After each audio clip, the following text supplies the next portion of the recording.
কিছু মানুষে কিছু কথা বলতে ইচ্ছে করে। ছোট থেকে আপনারা আমার পিছে লাগিয়ে আছেন শুধু একটাই রিজন, কারণ আমি পালক, আপনাদের কেউ না।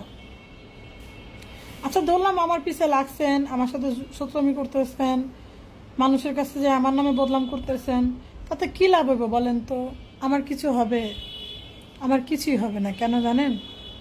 দিন শেষে হয় আমি যাদের কাছে বলতেছেন তাদের কাছে ছোট হব, তাদের মুখ থেকে কিছু কথা শুনবো, এই পর্যন্তই। কিন্তু একটাবার চিন্তা করছেন যে যে কথাগুলো আমাকে নিয়ে বলতেছেন এইটার অপরাধী তো আমি নাও হইতে পারি, তাই না? তখন আল্লাহর কাছে যে কি জবটা দিবেন? বায়াত গ্রহণ করার পরে একটা মানুষের ভিতরে এত হিংস্রভাবে মানুষের প্রতি তার যত নির্দিষ্টভাবে ব্যবহারগুলো কিভাবে যে মানুষ করে আমি এটা বুঝি না।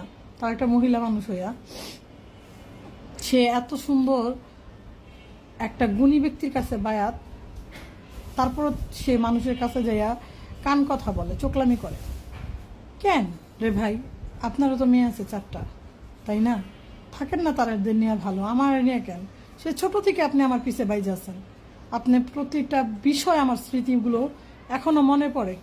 আপনারা কি জানেন প্রত্যেকটা মানুষকে আমার সাথে কি করছে না করছে আমার মনে আছে?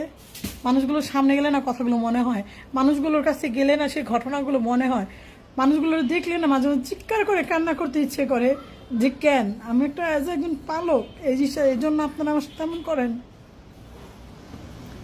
আপনাদের একটা কথা মনে রাখবেন, অসহায় পাইয়া যারা দাবাইবেন আল্লাহ পাক আপনারা দাবাবে, আল্লাহ পাকের পায়ের নিচে যে আপনি পড়বেন। ঠিক আছে? আজকে আমার মা বাপ নাই, আমার ভাই বোন নাই, আমার আত্মীয় স্বজন নাই, তাই বলে আপনি আপনার ভাইয়ের বউ দিয়া ভাই দিয়া আমারে দাবাইবেন?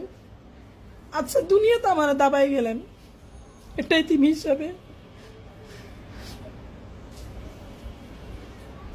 ওই দুনিয়া কি পারবেন আপনি দাবাইতে? আল্লাহর কাছে জব দিতে পারবেন তো? আপনার পীরের কাছে জব দিতে পারবেন তো? শুধু এতটুকু মনে রেখেন। আপনি কি ভাবছেন কথা কি আমার কানে আসে না? অবশ্যই আসে। কলঙ্ক তো লাগছেই।